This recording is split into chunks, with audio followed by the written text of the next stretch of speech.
Hey guys, welcome back to the channel. Took a little break there, a little breather.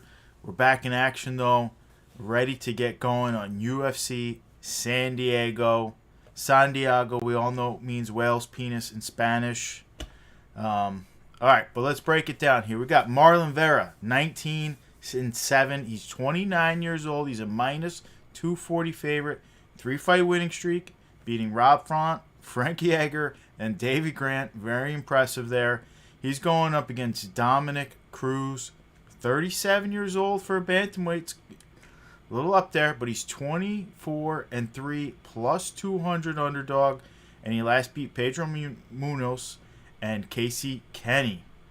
This should be an extreme battle. Many people have Cruz pegged as one of the best bantamweights of all time. And Vera is a 2-1 favorite. Tom, break it down for us. Woo, we back, baby. Three Stooges. I poke. First, I want to just real quick from Tampa Blessed front. We got the new, I'm rocking it right now, charcoal and black snapback. TampaBlessed.com, $35. Very limited quantities. If you want one, hit it up on TampaBlessed.com. Shop. You get the hat. Shipping's included in the 35, domestic only. You're going to get a Tampa Blessed sticker, and you're going to get an MMA UFC card from my collection. It's my choice from my collection. It could be hit or miss in your mind, but you're going to get something. You'll get the card, the hat, shipping, and the sticker, 35. All right, on to this. UFC San Diego. Now, I think that's Dominic's hometown. I believe it This is. might be like a hometown fight for him. Correct. So he's fighting at home, which is an advantage for sure, because it's just another aspect of pride factor built in. So into his training, into his will to win, all those things when you're kind of at home. There's definitely that advantage. Advantage for Cheeto, he's 29 years old, youth on Cheeto's side. You know, Dom, I saw him 37 on one, but then on another site, I saw his birth date, and they had it September, and then he's 36. And he'd be 37 in September. So either way, 36, 37, he's, you know, either 7 or 8 years older than Cheeto. You know, I think Dom have a very strong game plan here, and he's going to need one. He's going to need, my opinion, Cheeto's never been finished. He's going to need to win 3 out of the 5 rounds. That's got to be his game plan. He's got to try to win it by rounds, in my mind. He's going to win by points if he's going to win. I feel like this is coin flip territory for me. I really like both fighters. Like, I'm big on Cheeto and I'm big on Dom. I could picture Cheeto winning by decision. I could also picture Cheeto 4th or 5th round finish of Dominic. Ooh. I don't see Dominic finishing Cheeto though. But on my final call, I'm leaning Dom by decision on an upset. Dom by decision in an upset. I love it. But I agree with what you're saying. This is a young man game. I really think Cruz has the footwork to avoid a lot of the low leg kicks that Cheeto throws. And he's got power in those low leg kicks. We saw what he did to O'Malley there. I also think Cheeto Vera was built for 5 rounds. The kid has a great gas tank. He has one of the best chins in the game right now. It's kind of one of those things. The problem is, first off, the judges. I think they come into play, and the judges stink. And the judges in California, not in Vegas, they're not even as used to the MMA scene quite as much. And then it's kind of power versus volume. And because we know Cruz, he's been knocked down in the last bunch of fights, but he gets back up if he's given the shot. He's not just put away. He's not slept. And we saw that versus Munoz, and he came back and beat him. But the thing is, can he do enough damage to Marlon Cheeto Vera to sway the judges? Because I think Vera can damage Don, where he can pick up those wins. It's a very tricky thing where I see both sides pretty clear here. I think both guys can win. But as much as I'm rooting for Dominic Cruz, I'm picking Cheeto Vera. This is a young man game. I think he does more damage to get a decision win. That's just how I see it here. Now, as far as I yes, also think, just real quick, that if Cheeto, which could happen, really takes it to Cruz, Cruz might retire. wow, you think Cruz might? He might, because he really is chasing for the belt, He's and he might not have right. another He's at his shot. hometown. He's chasing for the I belt. think he could win. I do. I'm not discontinuing his shot here at all. I'm just picking Vera on the Ute side, and that his chin is so damn good. It's very hard to get him out of there, and he's really gonna have Plus, to. his progression has been very. You could Oh, see Cheeto's he's progression. so much better. But Cruz Oh yeah, hasn't. and these guys are both on the desk. So like Mark always talks about the advantage of being on the desk. Both these Yeah, guys are both of them that. are on the desk, so there's no advantage on the desk work. The advantage for me is Cruz's footwork is just ingenious. He's made it up himself. It works. His game plans work. He's a very, very smart fighter. But that being said, Vera is a mean fighter. Vera has the kill streak. He's not going to let guys just stand there. He's going to go for the kill. He's a mean fighter. You got to appreciate that out of him. Now, card market goes. Listen, this is a tricky one. I think Vera was so cheap for no reason for a very long time. I mean, you could pick up his rookie autographs and select a beautiful set for peanuts. Now that he's ranked and he's starting to knock on the door for that title shot, he really is starting to get his numbers up there. He's getting much harder to find. I just want people to make sure they know that he was printed in 2021 Select as an autograph only, and then he was printed again in Chronicles and then in Immaculate. So his first year was 2021. Don't be fooled, it's not 2022. And he was printed as an auto only in Select. That is his original rookie card, for those guys that know. And he's a buy. 29 years old, never been knocked out, climbing the rankings, already beating top-tier guys like Fonten, Egger, and Davy Grant. The guy's a stud. You got to look at him. Plus, he's a good family man. Guy seems like a really good dude with his No, family. Yes. I'm a big Cheeto guy too, man. This is Oh like no! for Listen, me, I'm it's like I'm a big I almost don't want to see somebody lose here, no. but I like somebody's both. got I to like lose. both these guys too. Cruz, printed back in 2010. I think he's considered top 5 bantamweights of all time by so many people. I consider him basically in the top 2. Really, the guy is right there. He's one of the greatest of all time in the bantamweight, and he's still a problem. We saw what happens if you don't finish him. He's there, and he's there to stay, and he's got great cardio. His only problem is that he just hasn't been active at this later stage in his career. He's been so inactive. People still don't know him as well as they should have and how great he really was. He's super cheap. Can he climb again is very tough. This is a young man's sport. He's not getting any younger. I'm a super fan.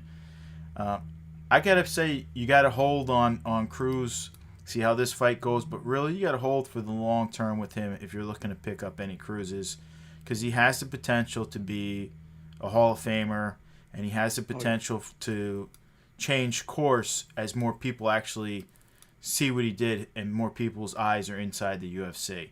So I got to hold on him. Now let's move right on. We got some featherweights. This could be fight of the night right here. Nate Landwehr, 34 years old. He's 15-4 plus 250 underdog, and he's coming off beating Ludovic Klein impressively there. And Ludovic Klein bounced back and already got that big win where he was a big underdog against Mason Jones. But he's going up against David Onama, who's 10-1, minus 300 favorite, 28 years old. He's coming off beating Garrett Armfield and Benitez, and his only loss is to Mason Jones. Tom, very tricky fight here.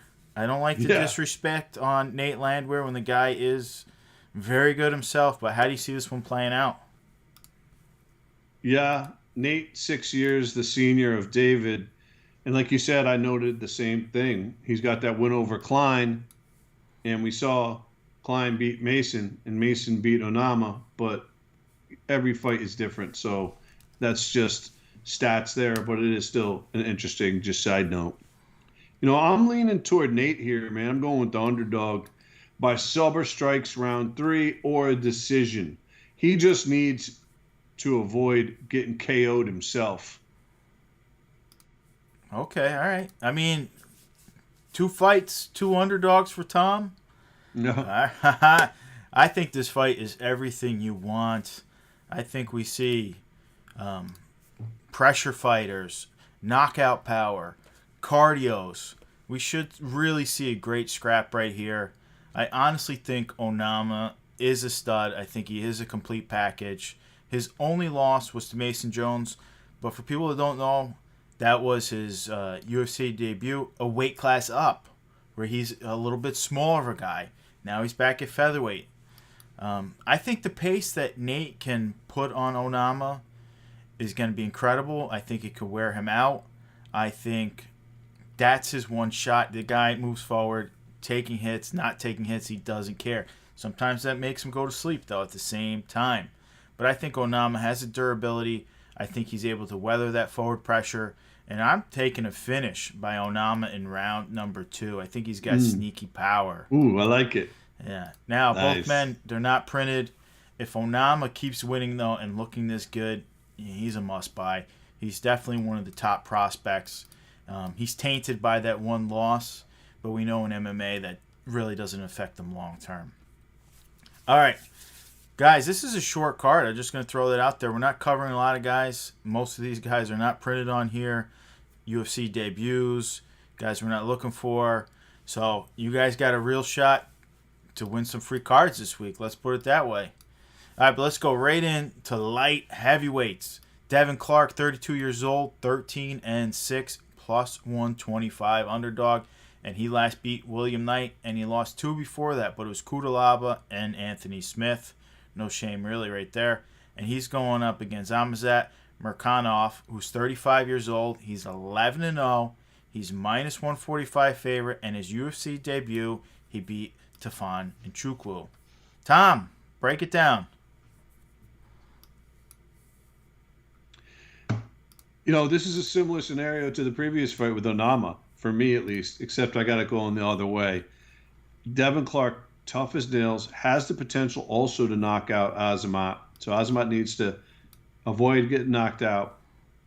Devin Clark is going to have to really be put away. You got to put that dude away. And I think Azamat can do it. So in this one, I'm going with the favorite here. I'm going to go with Azamat by strikes, round 2 or 3, or potentially a decision. But I got him winning.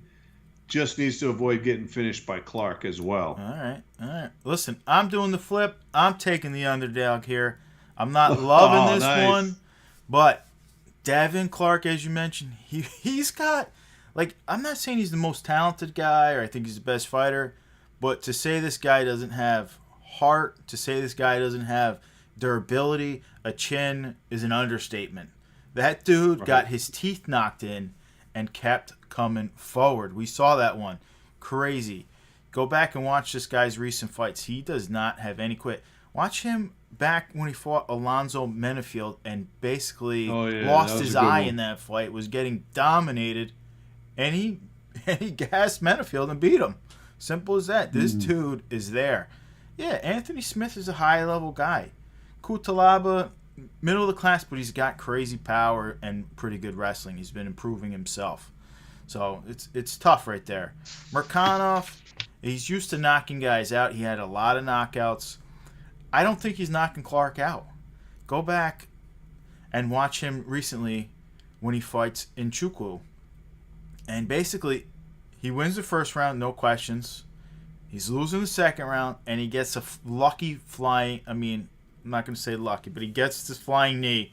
It's not a common thing in the third round. He was gassed. He was looking like he was going to lose that fight. And I see this fight playing out similar to that. I think Devin Clark grapples. He uses that cage. He uses the control time to wear him out. He uses the control time to win this one. I think Clark has a big experience advantage, and I think that's really going to help him out here. And I think he's got a great chin still, and I think that's how he's going to do it in the cage right there. So I'm taking Clark. I think that's the underdog play for me this week.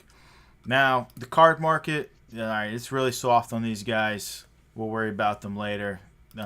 Is Azamat printed yet? No, they're not printed, so we're not worrying about these guys. Now we're only covering one more fight Because I'm just not into. I know they're ranked, but I'm not into Cavillo and Nunes in the card market. I don't know anyone collecting those two, so forget them. All right, but let's go on. This is a catchweight fight actually.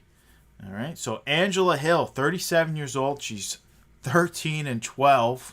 She's a plus 270 underdog here, and she's on a 3-fight losing streak, winning only 1 out of her last 5, where she beat Ashley Yoder. But her last fight was a loss to Jenna Joma, Lemos, and Torres. She's going up against Lupi Godinez, who's 28 years old. She's 8-2, minus 325 favorite, and she last beat Ariane Conarlozzi and Luma Lukbumi. That's a disrespectful line, though. Minus 325, I agree. where we all know I don't want to say I'm a hater, but I do not like Angela Hill. I think she'd be cut in any other organization, basically. If she was anyone else, she'd be cut. Alvi just got cut. Alvi cut. Like, you lose that many, you have a losing record, you're below 500. Are you really there? But she is in every fight. So, that's kind of disrespectful here. But, Tom, break it on down for us. How do you see this one going? Because, I mean, isn't Angela still ranked? yeah, she is ranked. Yeah, so I mean, she's ranked. So that's just tells you that she does kind of belong, because the women's division at that weight is not deep enough to push her out of the rankings. Right. Well, that's why we're avoiding a few people, because you go up in weight class and it's really the ranked top 15 are not there. So. Right. So Angela, 37 years old, incredible shape for 37, 28 loopy. You know, there's almost this 9-year difference right there. That's considerable. Angela only been finished twice in her career, both by sub. Never been finished by strikes. So I don't see that happening. I really don't really see a finish happening against Hill. I don't think it's a great matchup style-wise for Hill, though. I think the style-wise it favors Loopy, because she might want to take it to the ground, and Hill might be susceptible to being taken down. But I do have to give props to Hill, because she survived Virna, who's very high-end jiu-jitsu. And she lost by decision, but Virna was unable to finish her. I think, on the other hand, Lupita Hill is the toughest opponent Lupita's ever fought. I agree. So this will be a nice test for her to see if she's ready to go up against a top 10 opponent.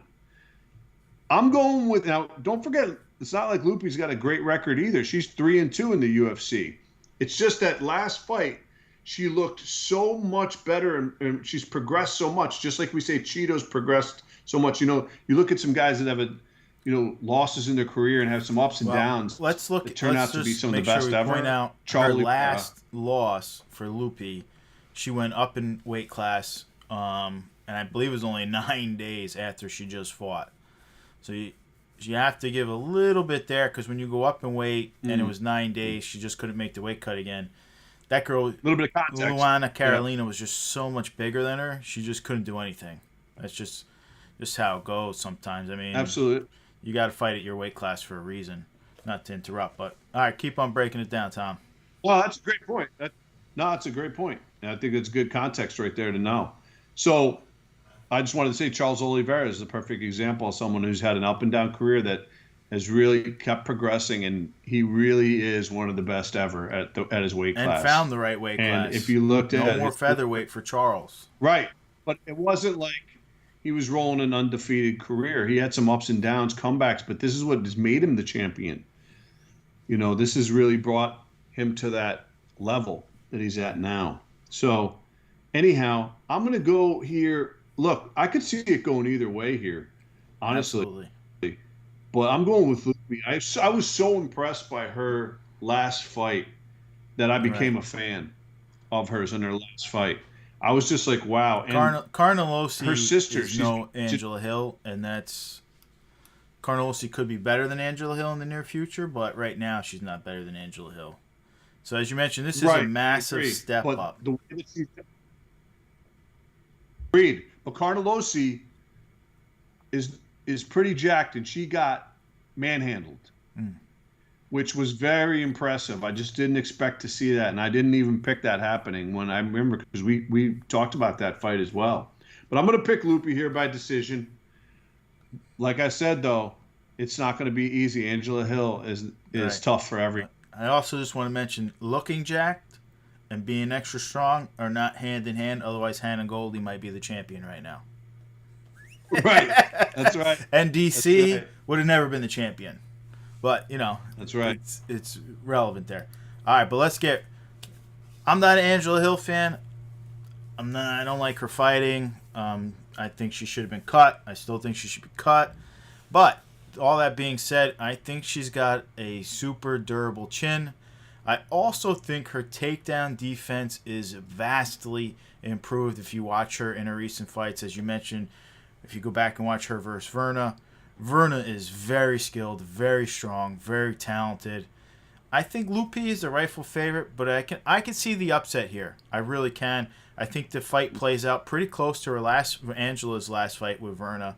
A lot of takedown attempts, only a few actually completed takedowns, but those completed takedowns really will help the scorecard. Angela Hill loses all decisions, so it's all about the scorecard. I really see Hill, though, being busy. I could really see her stealing this one with being busy, but I got to stick to the younger, hungrier fighter, and I think Lupi grinds out a super boring decision in this one. Not very excited. Angela Hill, this could be good. Angela Hill has great takedown defense, and she's not getting subbed anymore. Her jiu-jitsu is on par now.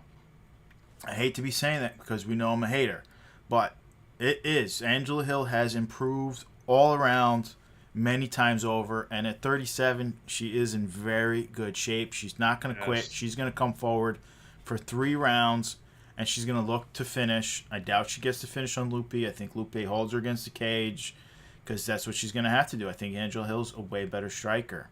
But I'm buying into the fact I think Lupi can get her down. I think Lupi can kind of get into the full guard and hold her down for a little while and just make it a boring, ugly fight. Now, as far as the card market goes, I'm going to tell you right now, I'm not buying either girl right now. I got a hard sell on Angela Hill. She's not going to be the champ. She's got a losing record inside the UFC. But I am going to be watching Lupi going forward, see how much better she can get at a young age of 28. All right, guys. Only covering 4 fights. This card's got a lot of no names. I'm sure we'll cover these people in the future as they grow and rise with the sport. I had to rock my old Sakuraba. In case some of the young kids out there don't realize. Look them up. Legendary. Look them up. We also got some other good fights coming up for ONE FC. Demetrius Johnson is going to be fighting again soon. That card's sick. For those guys that don't know, Demetrius Johnson, considered by many to be one of the top 3 greatest UFC fighters of all time, and he's over in ONE FC. That was the Ben Askren trade. Pound for pound. I mean, he's only been beaten one time in like the last, 20 years, and it's to this dude that he's rematching right here, Brazilian. Well, he lost to Henry Cejudo.